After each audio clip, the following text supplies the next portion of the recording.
Sabe, toda história tem um ponto de partida, né? Algumas são super claras, fáceis de entender.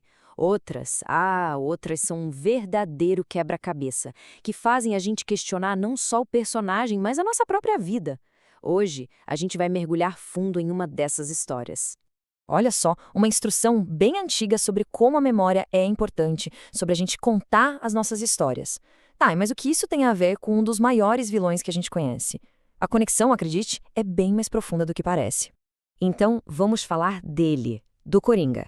Ele é muito mais que só o inimigo do Batman. Ele virou um fenômeno. Mas pra gente entender a história que ele meio que joga na nossa cara, a gente precisa primeiro dar uma olhada na história dele. Ou melhor, na intrigante falta de uma. Ok, vamos voltar no tempo. Imagina só, 1940. Um garoto de 18 anos, o Jerry Robinson, tem essa ideia, um palhaço assassino. A ideia inicial era que ele fosse um vilão de uma única edição, sabe? Que ia morrer no final da primeira revista solo do Batman. Mas um editor, o Whitney Ellsworth, olhou para aquilo e viu algo mais. Um potencial que, nossa, mudaria a história dos quadrinhos para sempre. E que potencial, hein? Aquela decisão do editor basicamente lançou o Coringa para o estrelato. Ele é sempre eleito o maior vilão dos quadrinhos, como mostram as listas da Wizard e da Complex. Um verdadeiro ícone que saltou das páginas e virou, sei lá, uma força da natureza. Mas o mais louco, o que prende a gente de verdade não é bem o que a gente sabe sobre ele.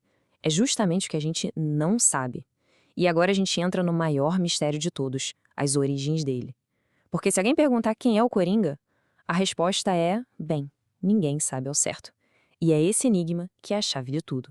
Agora, dá uma olhada nisso aqui.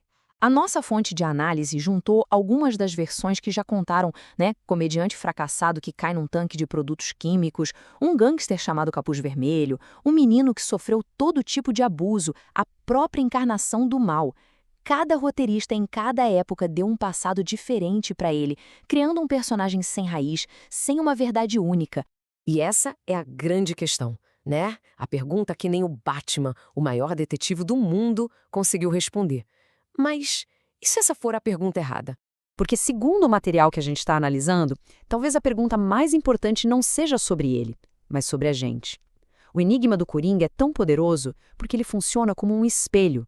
Quando a gente encara o vazio da história dele, de certa forma a gente é convidado a olhar para a nossa própria história.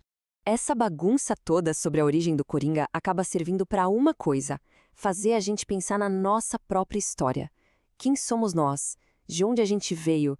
Conhecer nosso passado, seja ele bom ou ruim, é o primeiro passo para entender por que somos do jeito que somos. É que assim, a nossa origem dá o contexto de tudo. Alguns vêm de lares superestruturados, com todo o apoio do mundo, outros de histórias cheias de perdas, de escolhas difíceis. Mas o ponto-chave aqui é o seguinte: isso não é o fim da história, é só o começo. Isso nos leva para uma ideia muito forte. O passado não é o nosso destino. A nossa história não precisa ser uma sentença, sabe? Tipo, algo que prende a gente para sempre. Pelo contrário, ela pode ser um manual, uma caixa de ferramentas.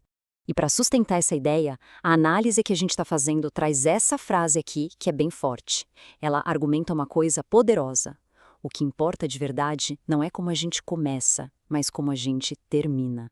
O nosso futuro não está amarrado ao nosso passado. Tá, mas o que quer dizer isso na prática, né? Ver o passado como ferramentas. Significa que cada experiência, cada momento, bom ou ruim, nos equipa como alguma coisa. O passado não nos define, ele nos prepara. Ele mostra quais são as ferramentas que a gente tem para a jornada que vem pela frente. E aqui a gente consegue ver direitinho como isso funciona.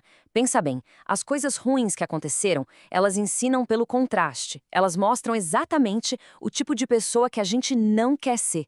E as experiências boas? Essas são a nossa base. A gente deve melhorar, adaptar e construir um legado em cima delas.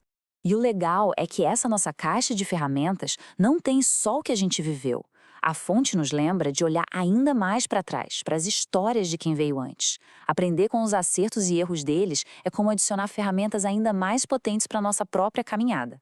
Beleza. Então, a partir do momento que a gente entende o nosso passado como um kit de ferramentas, aí vem a parte mais legal: escrever o nosso futuro. É aqui que a gente luta, corre e mantém a fé, usando tudo que a gente aprendeu para moldar o nosso próprio final. E vamos combinar, num mundo que muda o tempo todo, que tudo é para ontem, ter essa base, essa conexão com a nossa própria história é fundamental. É o que nos dá a clareza para tomar decisões que são de fato nossas, sobre para onde a gente quer ir. Para fechar, a análise termina com esta citação do apóstolo Paulo, que é, nossa, muito forte.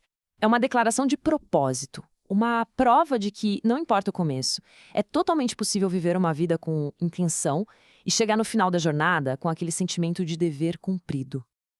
Diferente do Coringa, a gente não precisa ser um mistério sem solução. O começo da nossa história já foi escrito. A pergunta que fica dessa análise é: como a gente vai escrever o resto? Como vai ser o nosso final? E olha, para quem curtiu essa ideia e quer mergulhar mais fundo nesse tema de legado familiar, fica a dica da série This Is Us. É uma reflexão linda sobre como as histórias dos nossos pais moldam as nossas.